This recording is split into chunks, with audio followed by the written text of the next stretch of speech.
outubro. Lembrando que domingo que vem é a nossa Santa Ceia. Amém? Vamos abrir nossas Bíblias em Oséias capítulo 2, versículo 3 em diante. Oséias 2, versículo 3 em diante. Aleluia.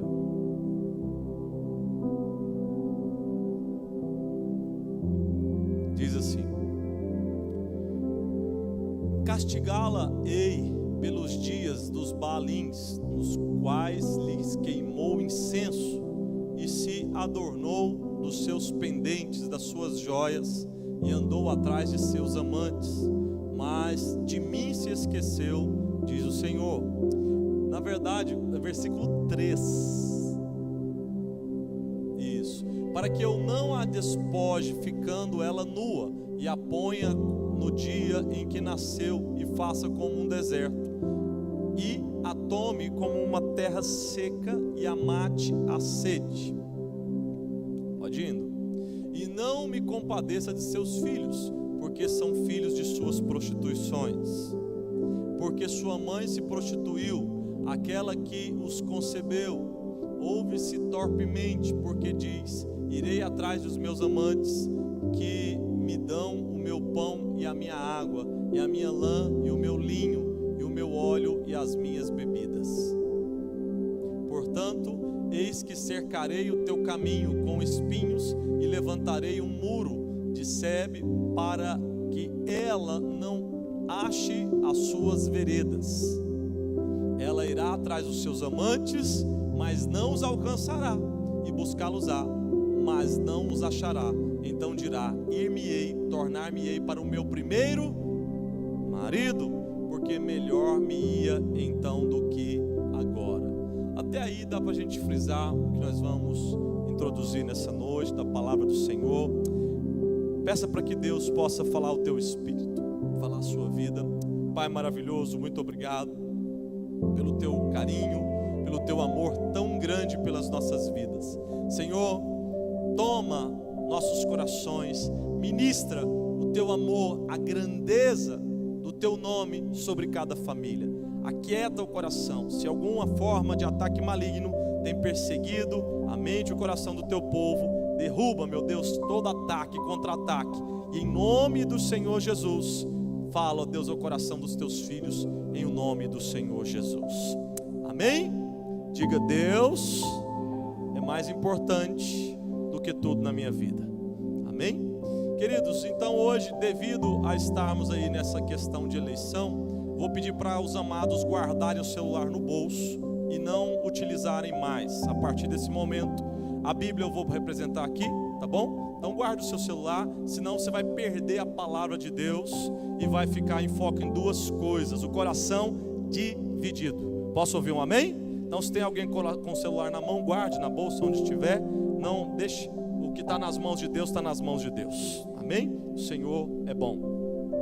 Queridos, eu quero falar hoje sobre o amor de Deus por toda a terra. João 3, versículo 16, aonde o Senhor expressou a sua máxima, forma de amor pelo homem. Ali nós vemos Deus amando a humanidade de uma maneira tremenda. Mas Deus não começou ali. Deus começou lá atrás. Deus começou escolhendo o mundo inteiro? Sim ou não? Não. Deus fez Adão e Eva, o homem caiu, e aí houve várias ramificações. O homem ficou muito mal, veio o dilúvio, destruiu tudo, e depois fez o quê? Deus recomeçou de novo.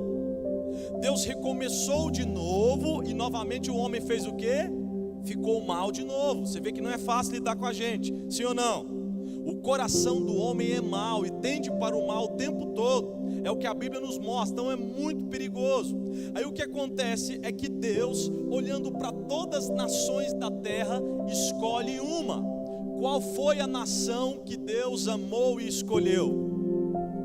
Israel. Tá bom? Olha aqui, o Deus que nós chamamos de Deus bom, para quem não conhece a Bíblia, não começou escolhendo todas as nações da terra. Não foi assim. Esse texto que nós estamos lendo, onde fala de uma amante, onde fala de alguém que saía da casa do marido e ia procurar outro esposo, que está falando de um contexto espiritual, de uma adúltera, está falando do povo de Israel. Então, quando Deus escolhe Israel, como é que começa?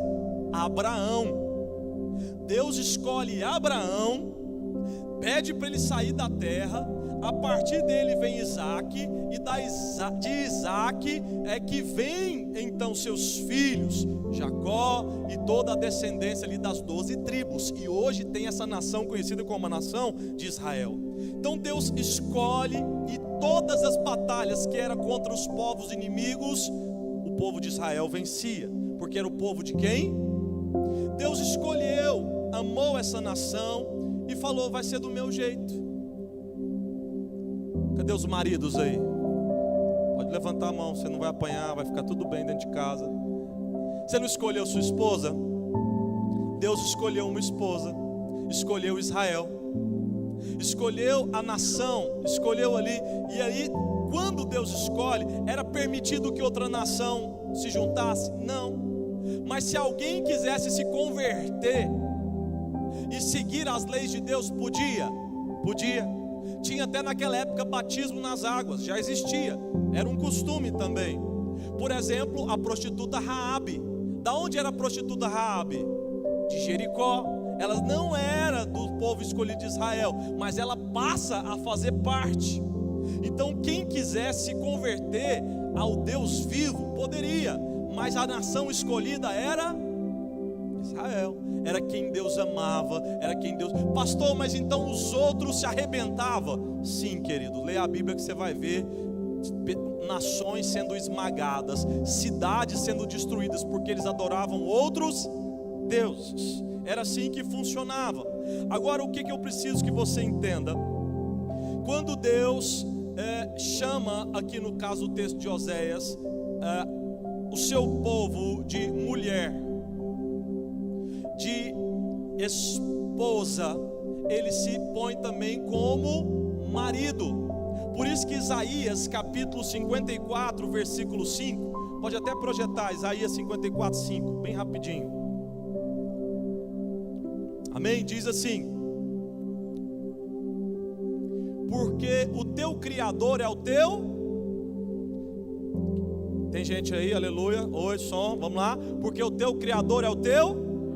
Amém, vem comigo. O Senhor dos exércitos é o seu nome, e o Santo de Israel é o teu Redentor, que é chamado Deus de toda...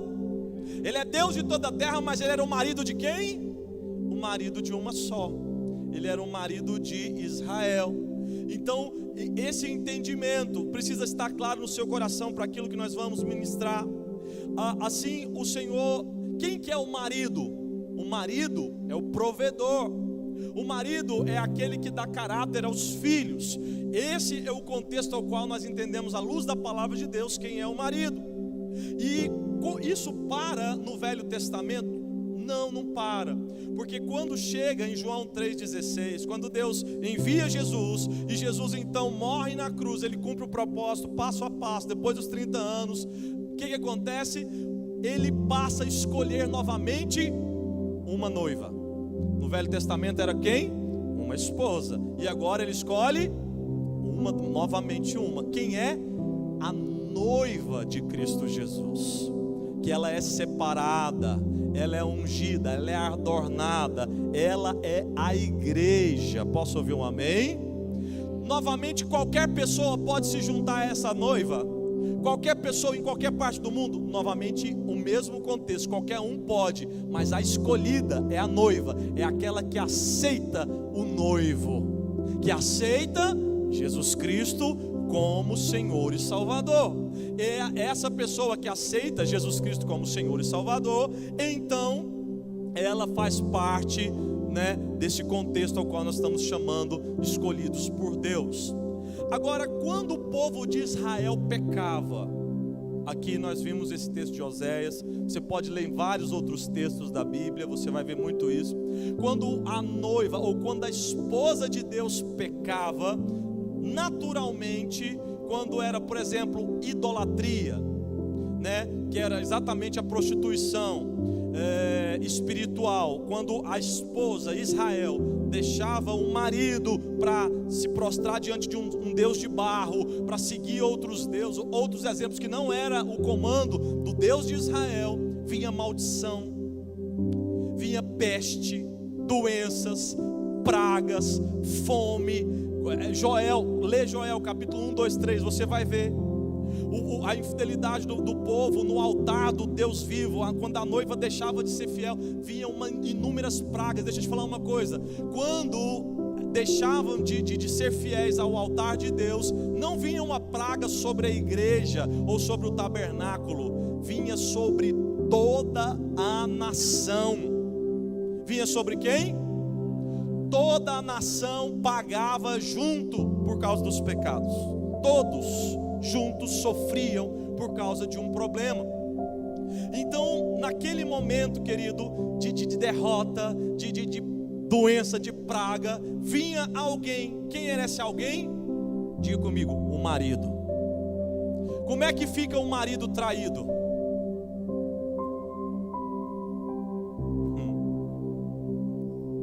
Pastor, eu preciso me abster dessa pergunta, eu não quero falar sobre isso, é muito complicado. Mas deixa eu te falar uma coisa: um marido traído, ele não fica feliz. Sim ou não, homens? Mulheres da mesma forma, vice-versa. Quando há uma traição, não se tem um coração tranquilo. Pelo contrário, na verdade, quando o povo pecava, não uma pessoa se idolatrasse ou qualquer coisa assim, muitas vezes era apedrejado, morria, porque a nação estava santa. Então quem estava em pecado, se fosse pecado para a morte, tinha que ser morto, lei de Deus. Então o que acontecia? Isso. Aí quando o povo inteiro pecava, aí então todos pagavam junto pelo pecado. Mas acontece o que nós vamos ver na Bíblia, querido: é um esposo que ele vem cheio de amor e diz à sua noiva: arrepende-te. Um marido que chega e fala: olha, eu sei o que você fez.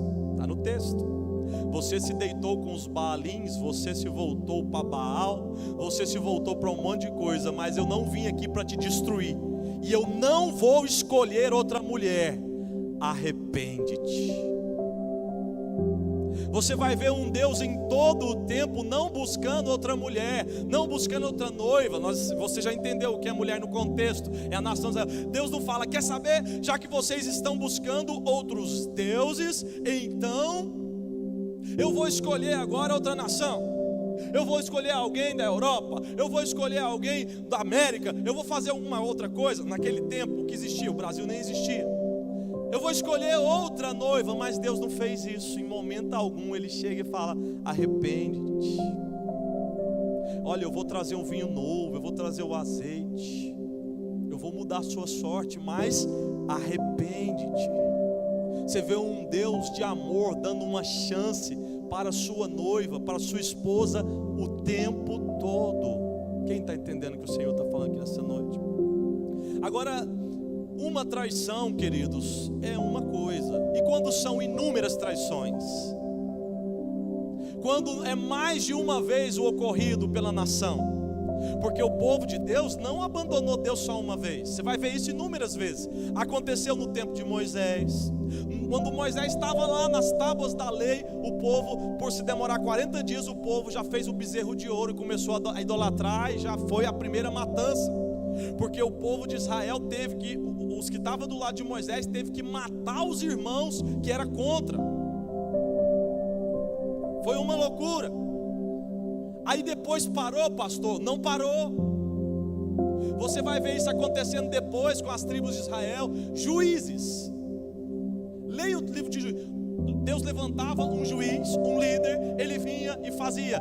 Levantava Jefté, levantou Gideão, vários líderes. O líder morria, antes do corpo esfriar, o povo já estava voltando para outros deuses. E novamente Deus fazia o quê? Arrepende, eu vou dar uma nova chance, e levantava outra pessoa. Você vai ver isso depois também no reinado de Davi. Salomão fez inúmeros deuses por causa das milhares de mulheres que tinha, e também pecou contra o Senhor. E novamente no final o Senhor fez o quê? Aí depois de tantos adultérios, querido, depois de tanta sua mulher voltar-se contra ele, sabe o que ele faz ainda? Ele ainda envia Jesus para morrer pelo mundo inteiro. Quem está entendendo que nós temos um Deus de amor, de misericórdia?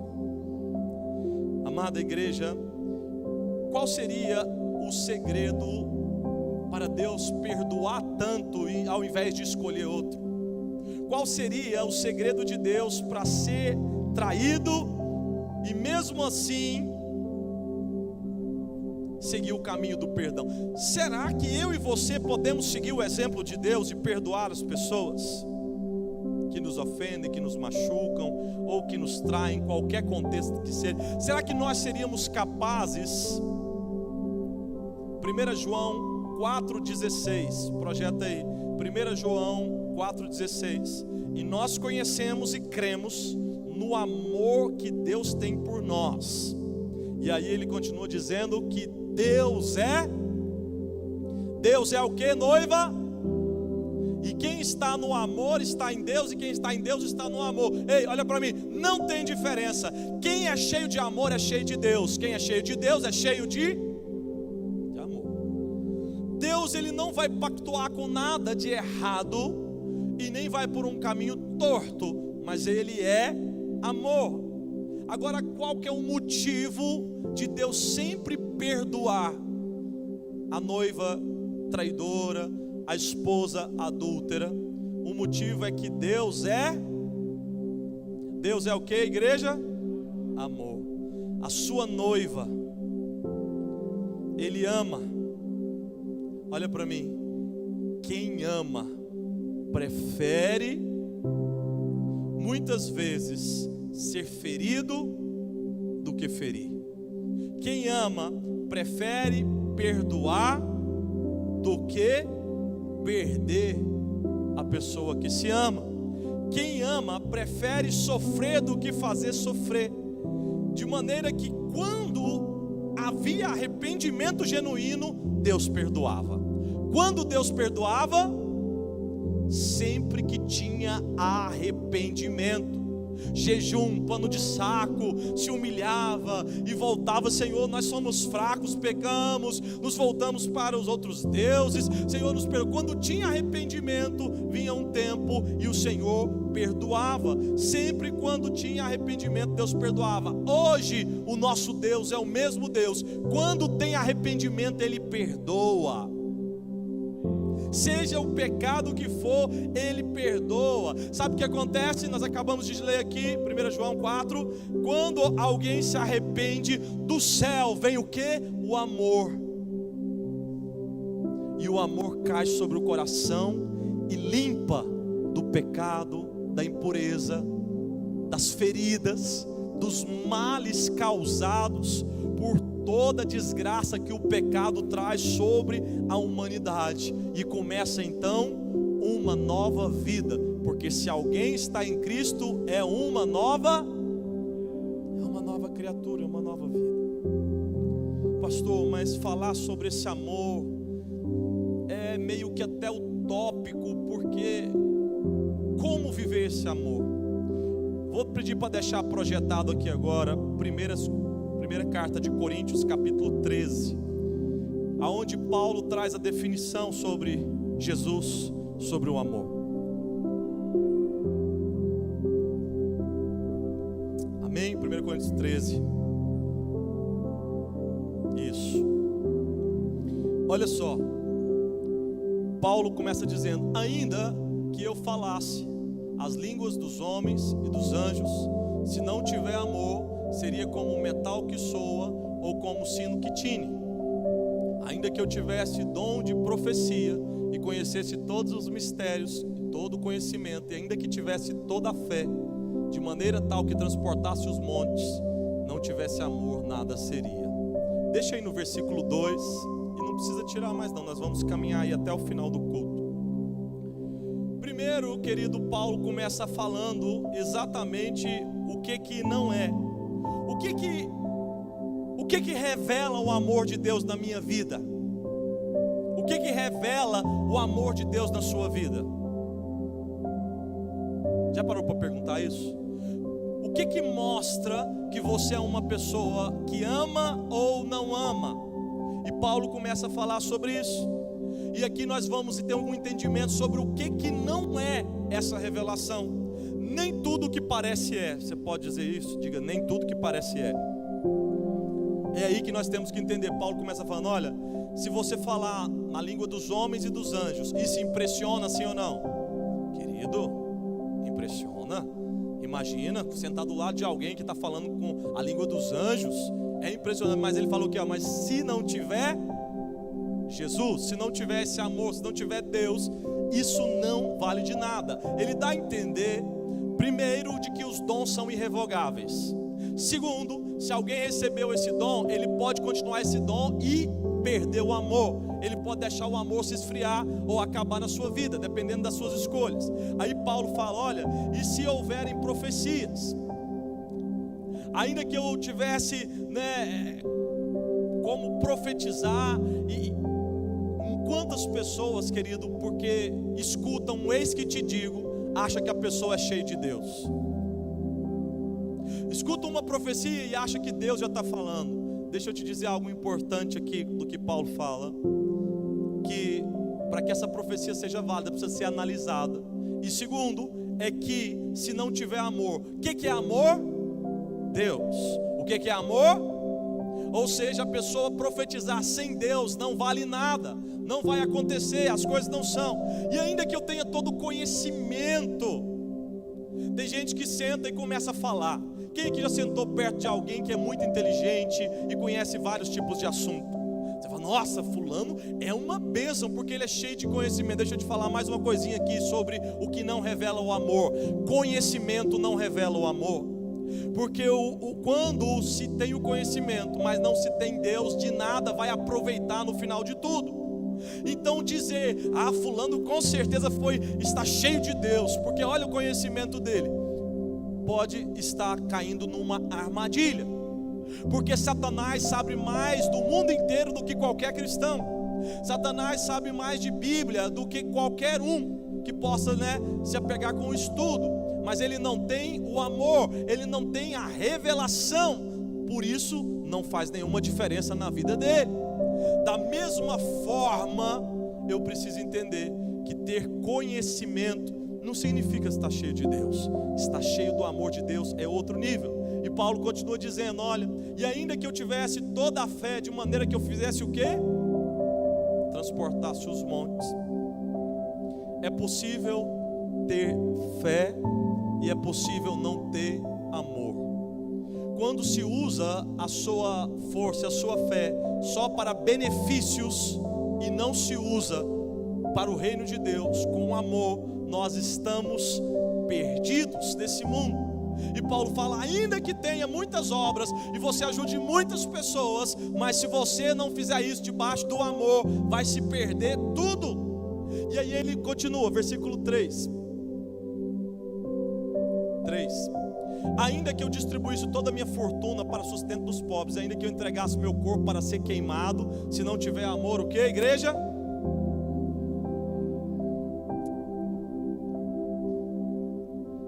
Eu preciso entender algo importante. Autossacrifício só vale a pena se for na direção de Deus. Se chegar o dia, querido, em que tivermos que morrer por amor ao Evangelho, que seja assim.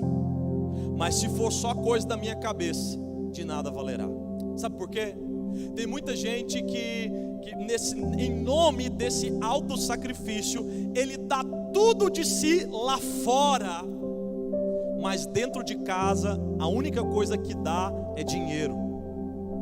E perde a família, perde os filhos, perde a esposa, porque a sua maior força está lá fora.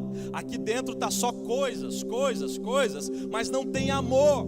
E quando não tem amor, amor é tempo, é dedicação. Amor é realmente muito mais do que alguma coisa a ser dado.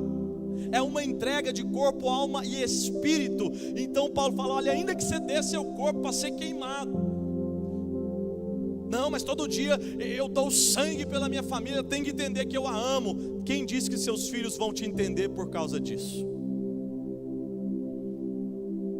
Quem disse que nós seremos compreendidos por causa disso? Porque às vezes para um filho ou para uma esposa vale mais um beijo, um eu te amo, um abraço, do que coisas. E muitas vezes Satanás rouba famílias, aonde eles chegam lá no topo da vida, alcançou tudo o que achava que precisava e perdeu tudo o que realmente amava. Então Paulo diz: olha, se você desse toda a sua fortuna e desse seu corpo para ser queimado, mas se não tiver amor, no final não vai valer de nada. Continuando, próximo. Aí Paulo continua agora e ele revela o que significa o amor. Pode ir. Aí ele revela: o amor, ele é sofredor. O amor, ele é sofredor, ele é benigno. O amor não é invejoso. Na minha tradução, querido, vai falar que o amor, ele é benigno. O que é benigno? O que é benigno, irmãos? Ah, pastor, é que é bom. Eu vou abrir aqui na minha tradução, porque essa daí está um pouco fora. Eu até já pedi pessoal da mídia, depois baixa essa versão que eu tenho, João Almeida, tá bom? Alguém aí, o André, o próprio Renan. 13, versículo 4. Ó, a minha versão, para seguir aqui o passo a passo, que ali muda as ordens, mas é a mesma coisa. Ó, o amor, ele é paciente. O que é ser paciente? É ser uma pessoa cheia de amor. Quer demonstrar amor? Seja paciente com quem você ama. Quantas vezes você perde a cabeça com quem está do seu lado? E são as pessoas que você mais ama. Paulo está explicando. O que é destilar amor? É ter paciência com quem te tira do sério, quem erra com você, quem de alguma forma pensa diferente ou faz alguma coisa diferente, você tem que suportar. Aí Paulo fala: quer saber o que é ter amor? É isso, porque Deus, vendo vocês fazer besteira, vendo vocês ir para o lado errado, Ele tem paciência para andar com vocês e perdoar vocês. Ah, pastor, então ser impaciente é falta de amor? Sim, porque quando nós amamos, nós damos mais um pouquinho de nós. Quer saber? Fala de novo. Agora eu vou te ouvir, agora vai ser diferente. Quer saber? Vamos um pouquinho mais longe, mas eu não vou ser intolerante, impaciente com você, porque eu te amo. Seja um amigo, seja um professor, seja alguém do trabalho, seja alguém da esquina, mas se nós queremos realmente evidenciar o caráter de Cristo, paciência faz parte disso. E Paulo continua dizendo: olha, o amor é paciente, e ele diz também que o amor é benigno. O que é ser benigno? É ser bom? Não, a tradução original mais correta, ser benigno, é ser gentil. Opa, usar de bondade. Quem está se identificando aí? Quem está se sentindo amado por Deus? Quem está assim: nossa, então é por isso que eu amo tanto a minha esposa, eu sou muito gentil com ela, por isso que é o contrário, ela é gentil comigo e vice-versa. Querido, gentileza é também símbolo do amor nos nossos corações. Quando nós amamos, nós somos benignos, nós usamos o que? De bondade. O que é usar de bondade? É você, em momentos de tensão, você continuar ali mantendo a sua postura, porque você ama. E Paulo continua falando: o amor não arde em ciúmes. O que é não arder em ciúmes? Essa vai mais para as mulheres ou para os homens? Não, querido, é errado. Vai para todos nós, a igreja. Nós estamos falando da igreja. E arder em ciúmes, o amor não arde em ciúmes, quer dizer que o amor confia. Eu confio nessa pessoa, eu confio na minha esposa, eu confio no marido, eu confio no filho, eu confio no meu líder, eu confio na igreja, eu confio naqueles que se relacionam e você verdadeiramente ama. O que significa confiar? Como que eu provo que eu confio em você? Dando crédito. Como é que eu provo que eu confio em você? Dando crédito. Você está falando, então eu vou confiar em você. Pode fazer que eu assine embaixo. Vai. Como é que os maridos provam isso? Toma, minha esposa, está aqui o cartão de crédito. Vai, eu confio em você, aleluia, te amo. Meu, isso é uma prova de amor linda e perigosa. Confiança, dar crédito, possuir. O que é arder em ciúmes? É você possuir uma pessoa por força ou por posição. É você não ter limites para aprisionar quem quer que seja em nome de um amor, mas um amor que é doentio e não é o amor de Deus, porque o amor de Deus não arde pelo contrário, o amor de Deus confia. Por que Ele te deu o livre-arbítrio? Porque Ele te ama, porque Ele confia. Por que Ele não fez um monte de robôs? Você vai para a igreja se quiser, você faz o que você quiser. Por que Ele deixou tudo tão livre assim? Se eu quiser prostituir, tudo que eu quiser fazer eu posso fazer. Por que Ele deixou tão livre assim? Porque Ele quer que eu siga por amor e não por violência ou por pressão. Eu decido seguir a Deus. Por que eu sou fiel? Eu decidi seguir a Deus, eu amo Jesus. E quando esse amor entra, querido, nós damos espaço para Ele, tudo faz sentido. E você, quando tem filhos, entende esse amor, e esse amor vai destilando de um para os outros. Isso faz parte daquilo que é mais maravilhoso na vida. E ele continua dizendo: o amor não arde em ciúmes, o amor também não se ufana. O que é ufanar? É um tipo de ensoberbecer. Ou seja, se o amor não se ufana, o amor é discreto. O amor é discreto, ele é modesto, ele não busca a própria fama. Eu tenho um sócio, eu faço a minha parte em amor, mas eu vejo que a outra parte poderia fazer melhor. Mas porque eu amo, eu tenho paciência, longanimidade, e eu faço o quê? Eu não busco uma fama superior. No casamento da mesma forma, eu não sou concorrente da minha esposa, nós crescemos juntos. E assim tudo na vida não se ufana. Outro ponto, Paulo também diz que o amor não se ufana, e ele também diz, não se ensoberbece, ou seja, é humilde. O que é humildade? É se rebaixar, é se humilhar. Não tem nada meu, é tudo nosso. Por que a igreja de Atos dos Apóstolos era uma igreja tão cheia de amor e tantas vidas eram salvas? Porque os que tinham mais condição financeira vendiam suas propriedades, traziam na igreja. Tinha pobres, necessitados, distribuía entre todos, e no final a glória era de quem? De Deus. E todos tinham tudo em comum. Ou seja, o amor não buscava o seu próprio interesse, eles buscavam ajudar independente de qualquer situação de fama ou glória. Quem pode dizer um amém por mim? Aleluia. E ele continua dizendo, não se soberbece e não se conduz inconvenientemente. Já leu esse texto, irmão? Não responda, mas quem acha aqui que já foi muitas vezes inconveniente dentro de casa? Quem acha? Cada um responda por si mesmo, né? Marido, você já se tocou quantas vezes você foi inconveniente? Esposa, já se tocou quantas vezes você foi inconveniente? Filhos, irmãos, líderes, nós, o amor não se porta inconvenientemente. Olha que coisa tremenda que é o amor. Ou seja, o amor, se eu realmente amo, eu vou me portar convenientemente. O que é isso? Eu vou estar agindo de acordo com a necessidade de quem eu amo. Tem gente que quer obrigar os outros, não dá, querido, a gente não vai chegar a lugar nenhum. O que é agir, o amor, agir com conveniência? É você, a pessoa está com sede e você traz exatamente para ela o quê? Uma água.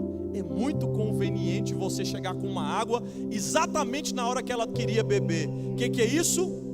É um coração conectado com amor, que age convenientemente porque ama, se preocupa. Inconveniente é o contrário, é que entra fora de hora, puxa conversa que não tem nada a ver. A pessoa está chorando, ela quer sorrir, tá sorrindo, ela quer chorar, ela só quer do jeito dela, da hora dela, e não funciona, porque o amor é renúncia.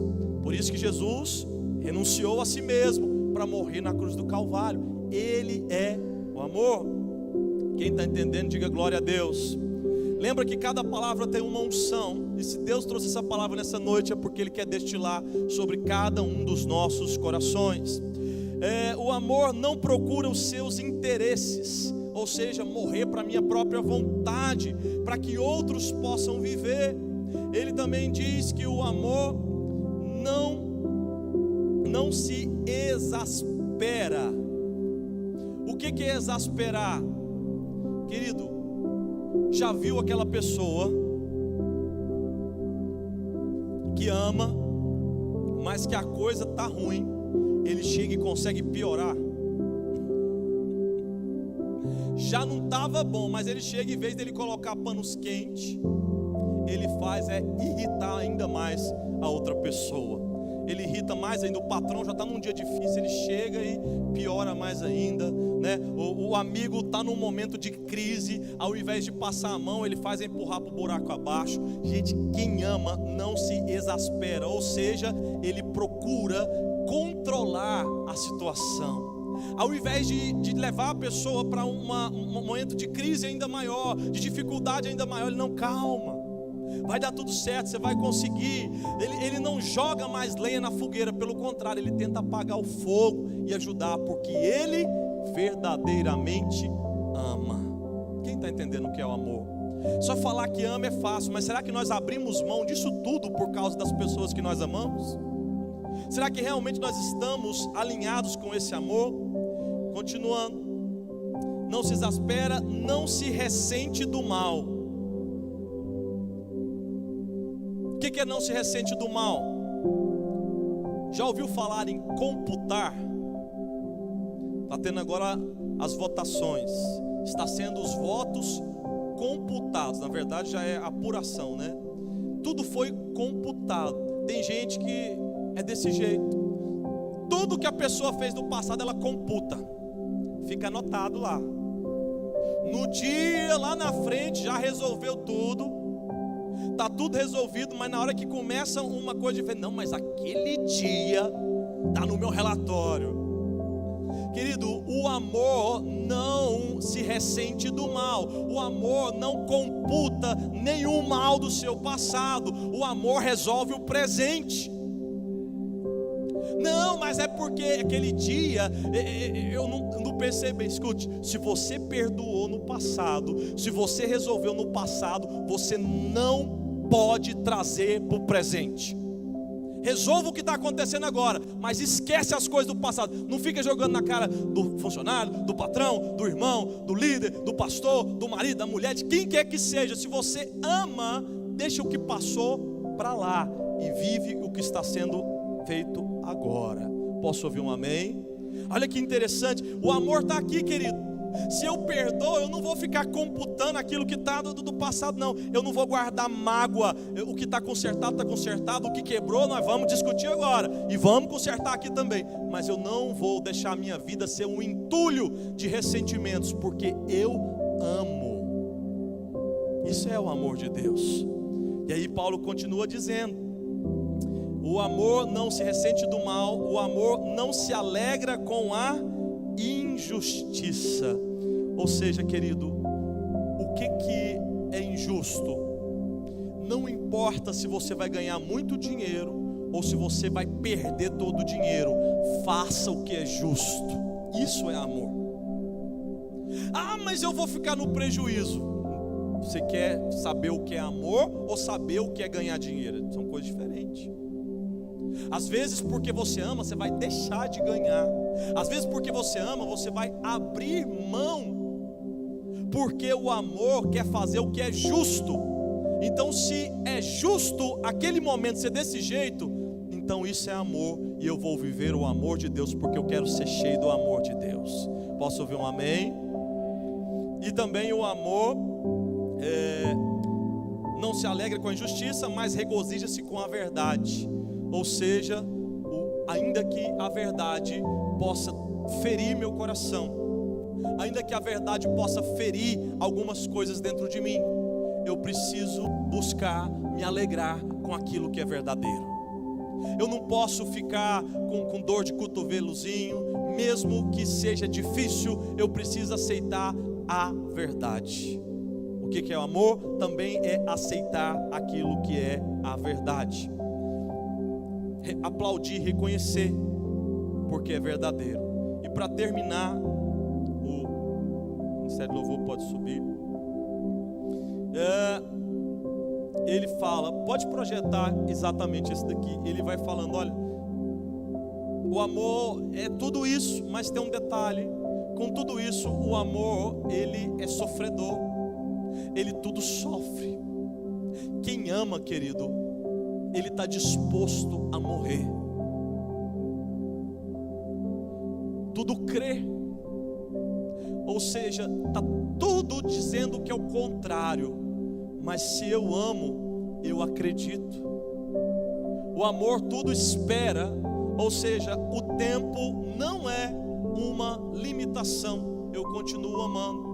A gente gosta muito de ver isso nas histórias da ficção, né, de romance, da família que não aceitava o namorado, ou o príncipe encantado, ou a princesa, ou alguma coisa desse jeito. Deixa eu te falar, a vida real não é bem assim, porque nós precisamos entender que o verdadeiro amor, ele vai enfrentar qualquer situação que seja em santidade, em paixão, como o amor do Senhor.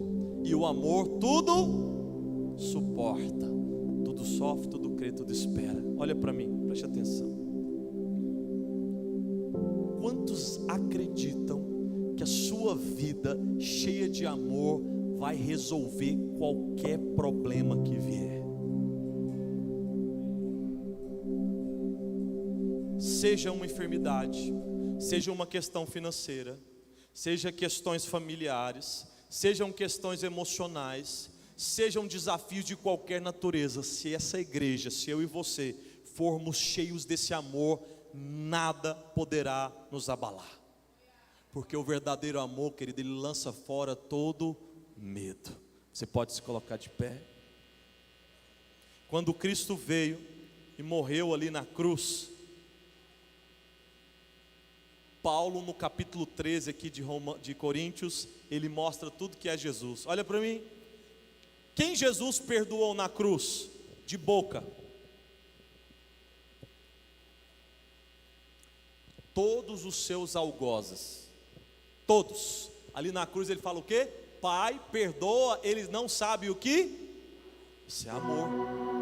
Você está sendo enganado, traído de alguma forma, e você perdoar. Jesus deixou de forma literal o que é o verdadeiro amor, é entregar a sua própria vida. E hoje, querido, assim como na cruz Jesus lutou perdoando aqueles que o matavam, o mesmo Jesus está nesse lugar perdoando todo o que se arrepende, limpando todo aquele que se arrepende, curando, libertando, porque Ele é o amor. Ele é o próprio amor. Por isso Ele perdoa, por isso Ele